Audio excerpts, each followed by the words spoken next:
شروع اللہ کے نام سے جو بڑا مہربان نہایت رحم کرنے والا ہے۔ السلام علیکم پیارے ناظرین،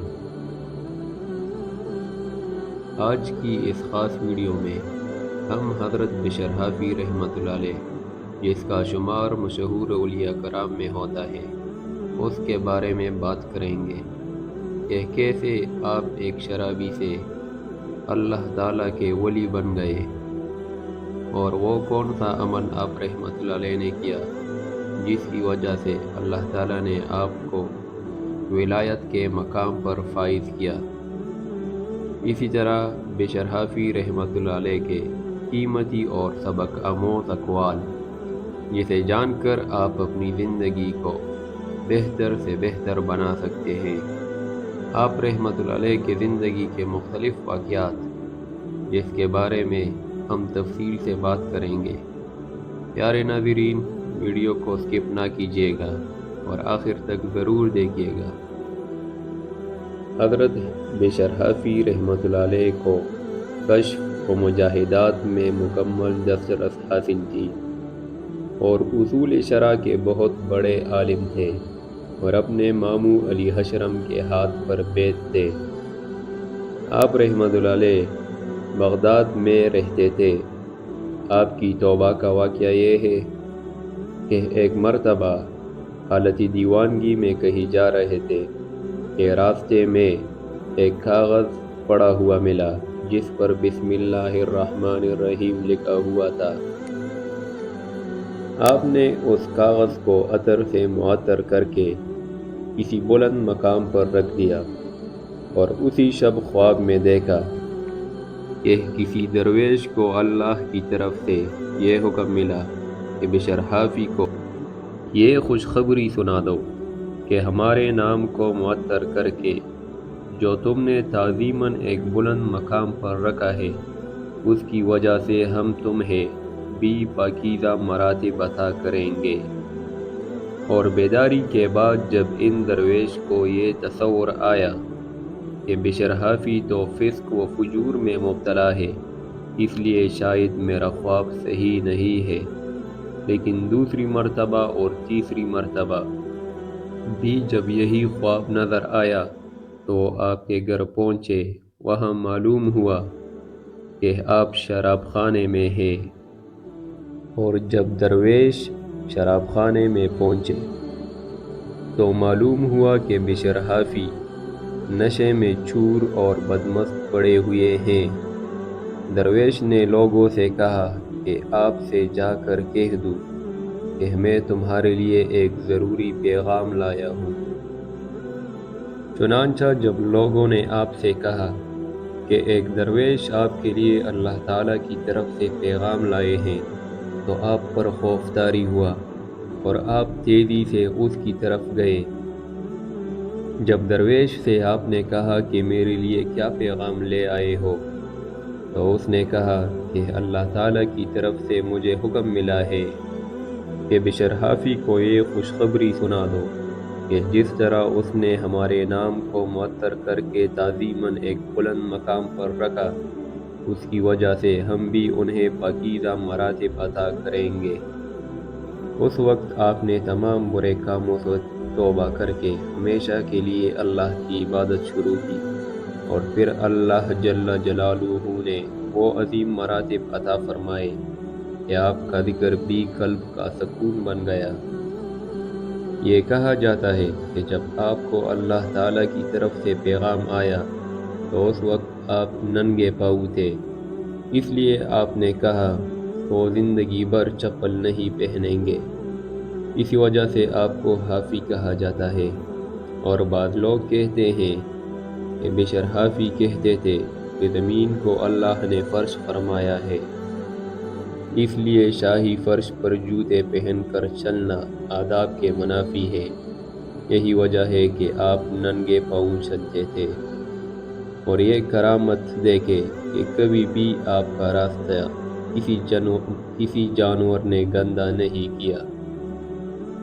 اولیاء کرام کی ایک ایسی جماعت بھی تھی جو نہ تو ڈیلے سے استنجا کرتے تھے اور نہ زمین پر تھوکتے تھے، کیونکہ انہیں ہر شے میں اور ہر جگہ انوار الہی کا ظہور محسوس ہوتا تھا۔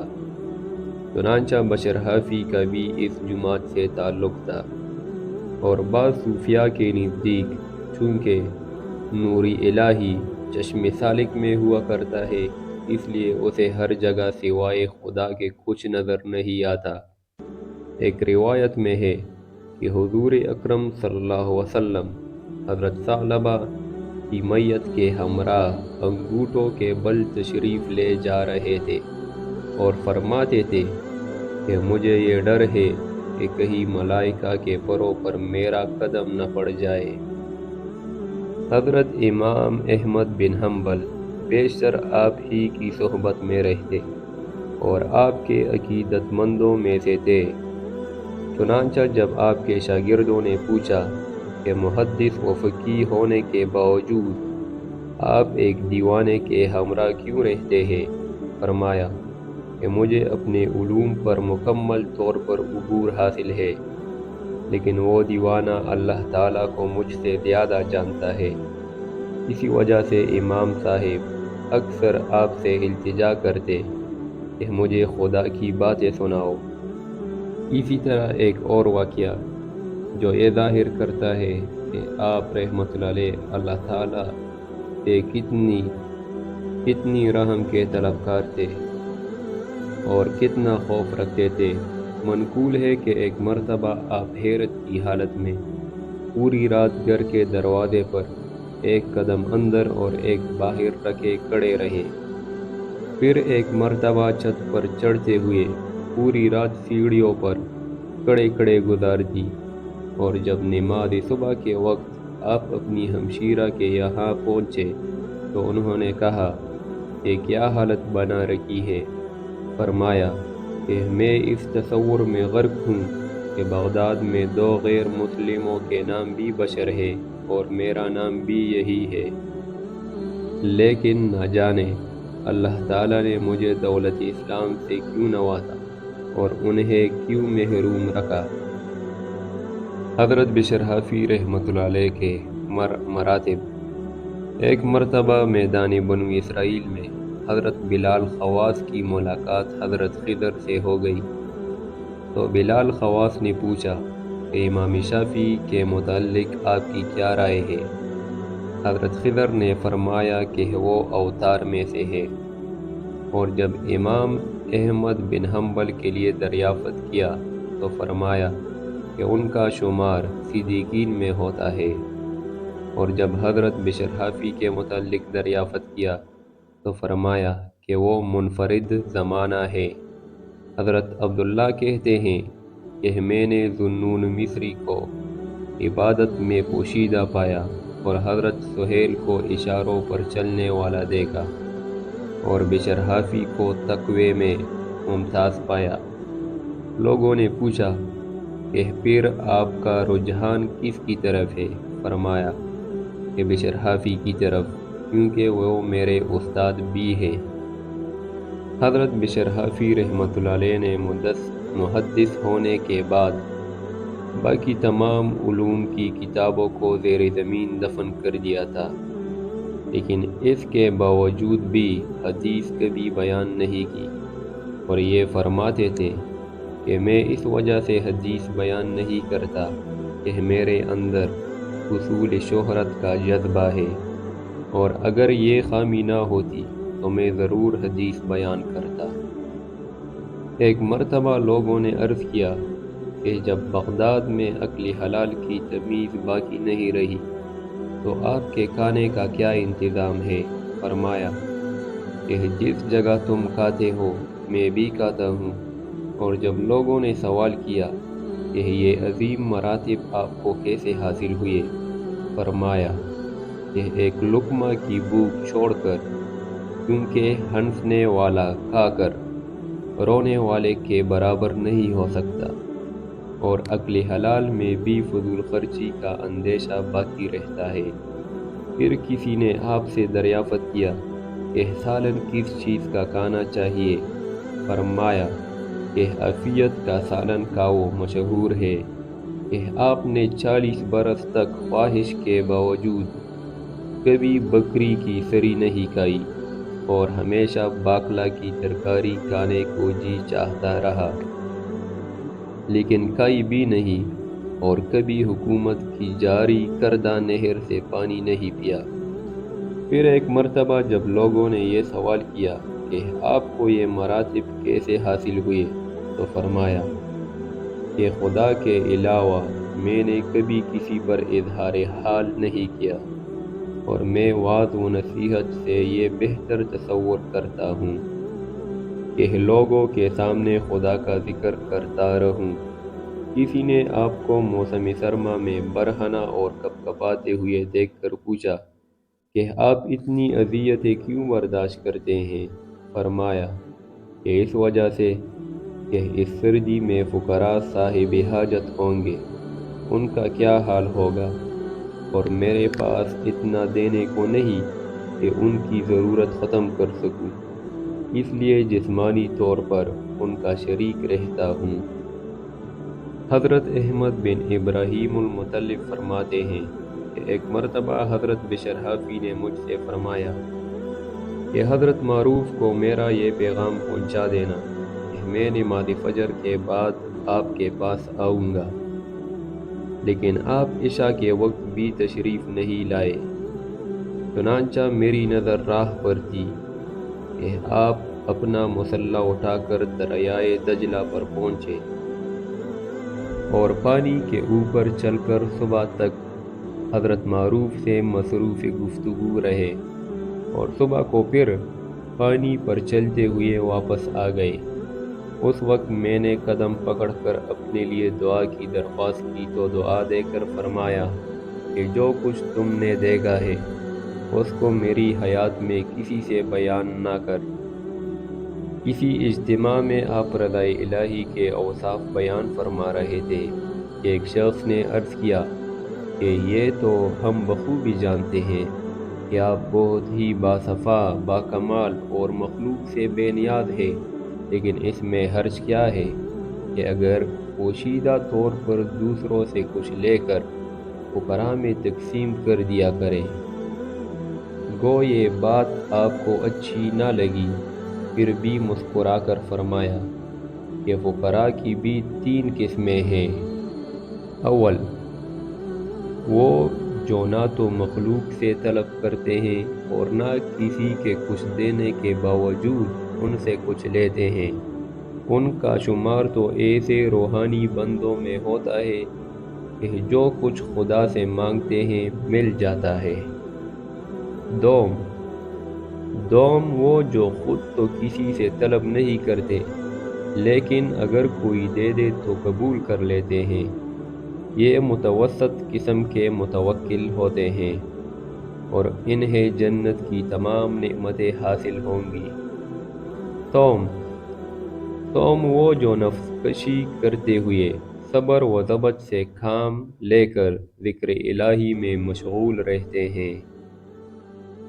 حضرت بشر حافی رحمۃ اللہ علیہ فرمایا کرتے کہ ایک مرتبہ حضرت علی جرجانی کسی چشمے کے نزدیک تشریف فرما تھے اور میں بھی ان کے سامنے پہنچ گیا تو آپ مجھے دیکھ کر یہ کہتے ہوئے بھاگ پڑے کہ مجھے انسان کی شکل نظر آ گئی، جس کی وجہ سے میں گناہ کا مرتکب ہو گیا، لیکن میں بھی بھاگتا ہوا ان کے پاس پہنچا اور عرض کیا کہ مجھے کوئی نصیحت فرما دیجیے، تو آپ نے کہا کہ فقر کو پوشیدہ رکھ، صبر اختیار کرو اور خواہشات نفسانی کو نکال پھینکو، اور اپنے مکان کو قبر سے بھی زیادہ خالی رکھو تاکہ ترک دنیا کا رنج نہ ہو۔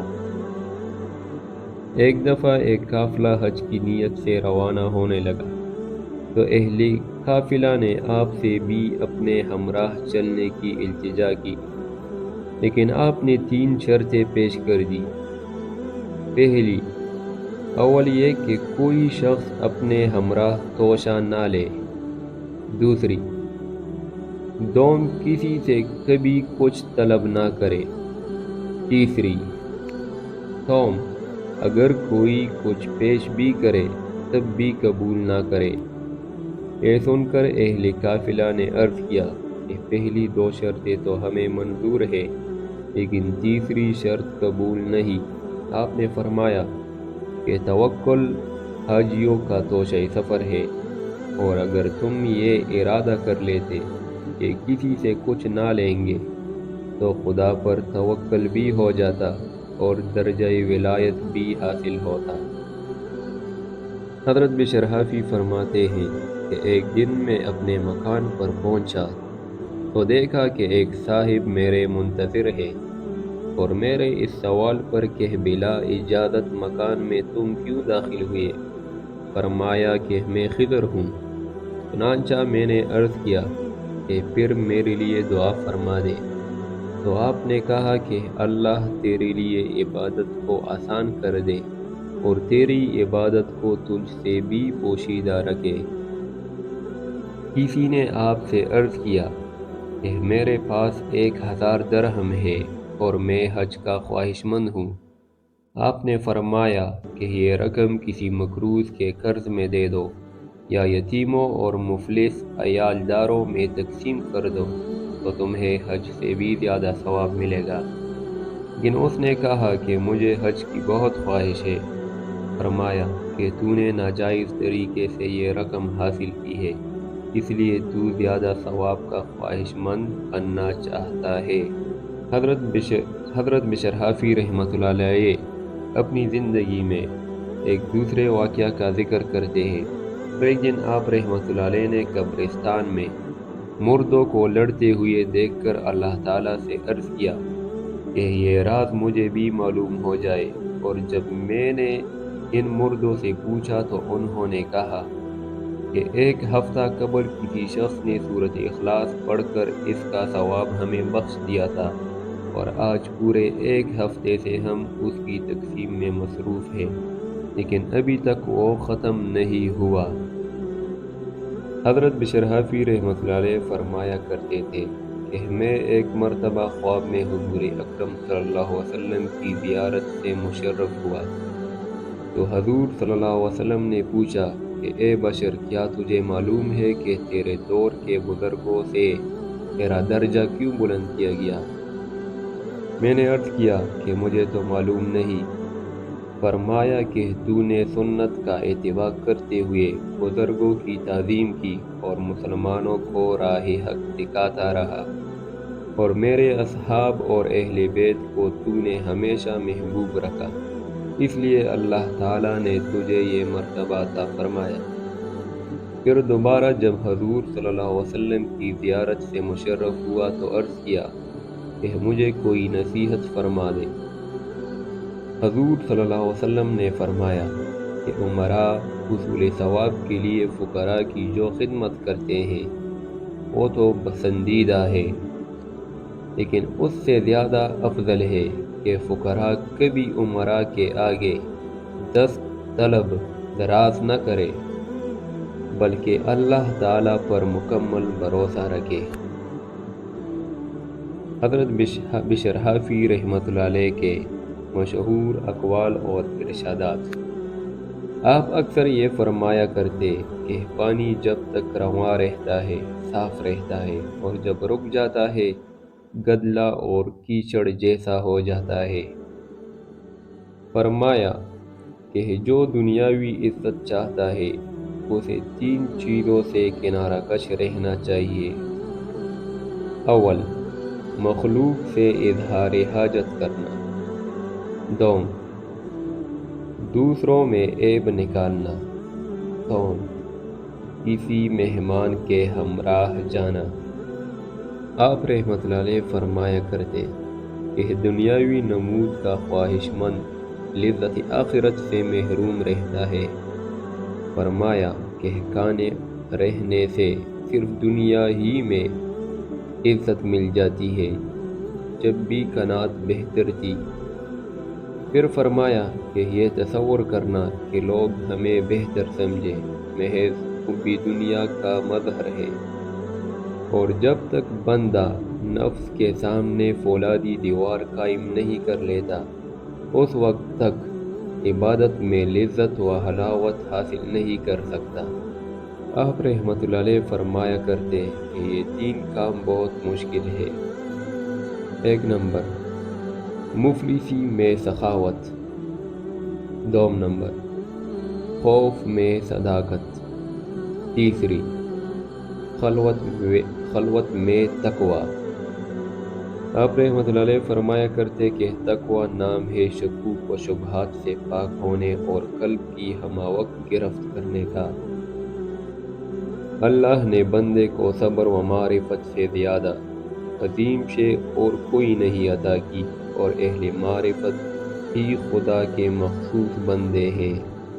اور جو بندہ اللہ کے ساتھ قلب کو صاف رکھتا ہے اس کو صوفی کہتے ہیں، اور اہل معرفت وہ ہیں کہ جن کے سوا خدا کے نہ کوئی جانتا ہے نہ عزت کرتا ہے۔ اور جو شخص حلاوتی آزادی کے ساتھ ہمکنار ہونا چاہے اس کو اپنے خیالات پاکیزہ بنانے چاہیے، اور جو صدق دلی کے ساتھ عبادت کرتا ہے وہ لوگوں سے وحشت زدہ رہتا ہے۔ فرمایا کہ نہ تو مجھے کبھی اہل دنیا میں بیٹھنا گوارا ہوا اور نہ کبھی انہیں میری صحبت اچھی لگی۔ کسی نے عرض کیا کہ متوکل علی اللہ ہوں۔ فرمایا کہ اگر تو متوکل ہے تو خدا کے احکام پر بھی یقیناً راضی ہوگا۔ انتقال کے وقت جب آپ شدید مضطرب ہوئے تو لوگوں نے پوچھا کہ کیا ترک دنیا کا غم ہے؟ فرمایا نہیں، بلکہ بارگاہ خداوندی میں جانے کا خوف ہے۔ کسی شخص نے آپ کی موت کے وقت جب آپ سے اپنی مفلسی کا رونا رویا تو آپ نے اپنا پیراہن اتار کر اس کو دے دیا اور خود دوسرے کا مانگ کر پہن لیا۔ حضرت بشر حافی رحمۃ اللہ علیہ کا انتقال کے بعد کسی نے خواب میں آپ سے پوچھا کہ کیا حال ہے؟ فرمایا کہ اللہ تعالیٰ مجھ سے اس لیے ناراض ہوا کہ تو دنیا میں مجھ سے اتنا زیادہ کیوں خائف رہتا ہے، اور کیا تجھے میری کریمی پر یقین نہیں تھا؟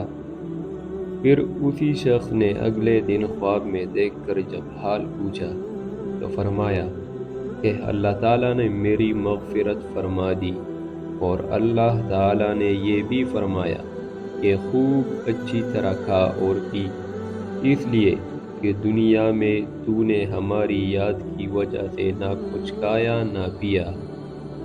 پھر کسی اور شخص نے خواب میں دیکھ کر جب حال پوچھا تو فرمایا کہ میری بخشش بھی ہو گئی، اور اللہ تعالیٰ نے میرے لیے نصف بہشت جائز قرار دے دی، اور یہ بھی ارشاد فرمایا کہ اگر تو آگ پر بھی سجدہ ریزی کرتا رہتا جب بھی اس چیز کا شکریہ ادا نہیں کر سکتا تھا کہ ہم نے لوگوں کے قلوب میں تجھے جگہ عطا کر دی۔